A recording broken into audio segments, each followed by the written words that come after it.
जैसा कि आप सभी जानते हैं कि पूरे सेंट्रल बार में चुनावी माहौल फैला हुआ है। हर प्रत्याशी अपने अपने जीत के दावे कर रहा है। अभी हम आपकी बात कराते हैं अध्यक्ष पद के प्रत्याशी श्री सबी अहमद जी का कि क्या इनका मैनिफेस्टो है और क्या इन्होंने एजेंडे तैयार कर रखे हैं जब ये चुनाव जीत जाएंगे। जैसा कि आप सभी जानते हैं कि सेंट्रल बार का चुनाव का बिगुल फूंक चुका है। हम आज बैठे हैं हमारे अध्यक्ष पद के प्रत्याशी श्री सबी अहमद जी, जो कि पूर्व में कार्यकारिणी भी रहे हैं, संयुक्त मंत्री भी रहे हैं और वरिष्ठ उपाध्यक्ष का पद भी इनके पास रहा है। और अभी हम आपकी बात कराते हैं, इनसे पूछते हैं कि अच्छा ये बताइए, अध्यक्ष पद के आप प्रत्याशी हैं और आप जब वरिष्ठ उपाध्यक्ष रहे, आप वरिष्ठ कार्यकारिणी रहे, आप संयुक्त मंत्री भी रहे, तो आपने अपने कार्यकाल में जो भी कार्य कराए हैं अधिवक्ता हित में, उसके बारे में आप क्या कहना चाहते हैं? मैं सबसे पहले अपने अधिवक्ता परिवार का स्वागत करता हूं, अभिनंदन करता हूं। दोस्तों और साथियों, जैसा कि आप हमारे बारे में बहुत अच्छी तरीके से परिचित हैं कि हमारे लिए बार जो है वो मंदिर और मस्जिद से बढ़ करके है। हमारा सम्मान, बार का सम्मान आपका सम्मान है। मैं सबसे पहले आप लोगों के बीच में कार्यकारिणी रहा। मेरे रिजीम में लखनऊ बार एसोसिएशन में हाल का निर्माण हुआ था। उस समय के निर्माण के बाद ही फिर आगे निर्माण का रास्ता खुला और फंड आता गया, अधिवक्ता हित में काफ़ी कार्य किए गए। उसके बाद जब हम ज्वाइंट सेक्रेटरी रहे तो ज्वाइंट सेक्रेटरी के रिजीम में मेरी लाइब्रेरी बहुत अच्छी सजी हुई। मैं यहाँ के जो सीनियर अधिवक्ता उस समय के थे, गौड़ साहब, राजेश भाई हमारे स्वर्गीय दिवंगत हो गए, और तमाम अधिवक्ताओं से हम लोगों ने किताबें डोनेट की और लाइब्रेरी को सजाया था। बहुत सुंदर लाइब्रेरी बनाई गई थी।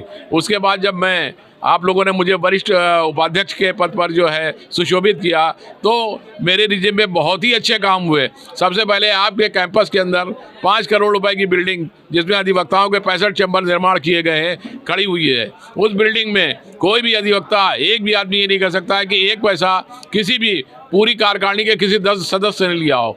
ये पूरा चैम्बर जो हमारे 65 निर्माण हुए हैं, ये हमारी माननीय उच्च न्यायालय के माध्यम से हुए थे।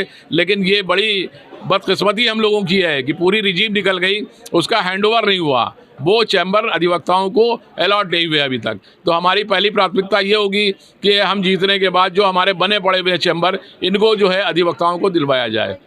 अध्यक्ष जी ये बताइए, बड़ा अनुभव है आपके पास, आपने इतना समय सेंट्रल बार इस सिविल कोर्ट परिसर को दिया है, आपने एक बड़ा जीवन अपना यहाँ पर दिया है। आप अध्यक्ष पद के आज के दिन में आप अध्यक्ष पद के प्रत्याशी हैं।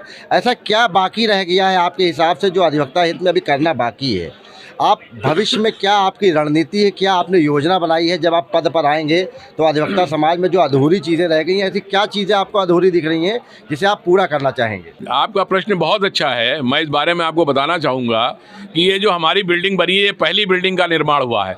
इसके बाद यहाँ से लेकर के चीफ स्टैंडिंग काउंसिल तक जो बिल्डिंग हमारी बनी हुई है, इसके बीच में कम से कम जो है 10 बिल्डिंगों का निर्माण और होना बाकी है, जिसमें हमारे सभी अधिवक्ताओं को बैठने की व्यवस्था हो। हम लोग आज़ादी से लेकर आज तक टीन में अपना जीवन यापन कर रहे हैं। इससे पहले छिप्पर में जीवन यापन करते थे।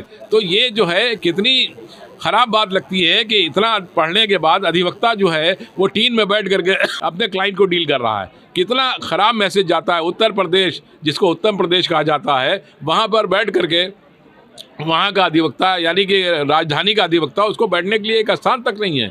उसके मर जाने के ऊपर उसके परिवार को कोई जो है सहायता नहीं है। हम लोगों ने हमारी रिजीम में 2 लाख रुपए का इंश्योरेंस कराया गया था कि प्रत्येक अधिवक्ता जिसकी भी मृत्यु हुई कोरोना में, वो जाके सीधे इंश्योरेंस कंपनी से 2 लाख रुपए ले ले। किसी तरह की कोई रुकावट नहीं थी। लेकिन उसके बाद की कार्यकारिणी ने, मैं किसी को बुरा नहीं कहना चाहता हूँ, लेकिन अधिवक्ता हित में कोई काम नहीं किया गया और ये सब काम बहुत ही आवश्यक है। मेरा एक और इसमें एजेंडा है कि जीतने के बाद प्रोविडेंट फंड, हर अधिवक्ता का एक प्रोविडेंट फंड होना चाहिए। जब उसकी रिटायरमेंट की एज आए 60 साल, 65 साल, 70 साल, तो कम से कम 20, 25, 30 लाख या 50 लाख रुपए का फंड उसको मिल सके, तो वो एक अच्छा जीवन यापन कर सके।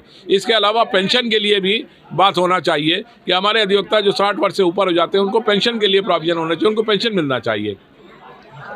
आपके विचार हमने सुने, आप लोगों ने भी सुने। अब आप अंतिम में आप अपने अधिवक्ता भाइयों से क्या कहना चाहते हैं, क्या अपील करना चाहते हैं? क्योंकि देखिए, आपने जो भी बोला है वो हमारे मंच पे बोला है, ये रिकॉर्डेड है।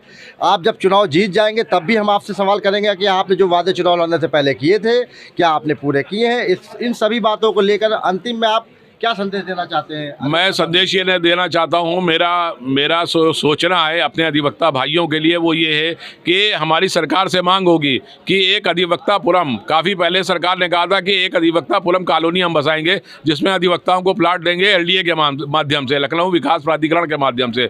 उस स्कीम को सरकार ने अभी तक कुछ भी लागू नहीं किया है।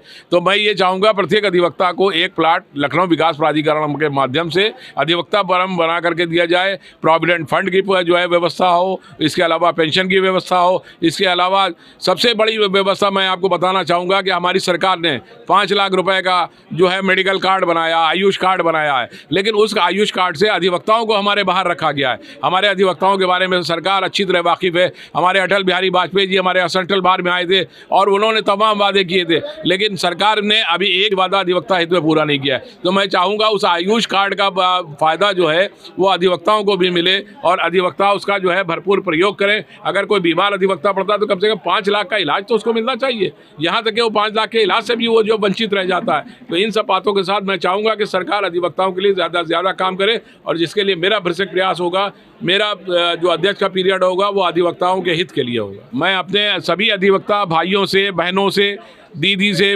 सबसे मेरी अपील है कि अध्यक्ष पद पे आप ऐसा कर्मठ अपना भाई चुनिए जो आपके लिए काम करे, और जो इस तरह का काम करे कि आपको दिखाई दे, आपको लगे कि हाँ अधिवक्ताओं के हित में कुछ हुआ है। और ऐसे लोग चुन लीजिए जो कि जिनके खिलाफ FIR लिखी हुई है, जिनके खिलाफ आरोप पत्र आ चुके हैं। कोई अधिवक्ता हित का जो पैसा आता है वो खाया जा रहा है, किसी तरह का फंड जो है वो चोरी किए ले जा रहा है। इस तरह के लोगों को मतलब चरित्रवान को चुनिए, चरित्रहीन को न चुनिए। बस मेरा यही नाम है।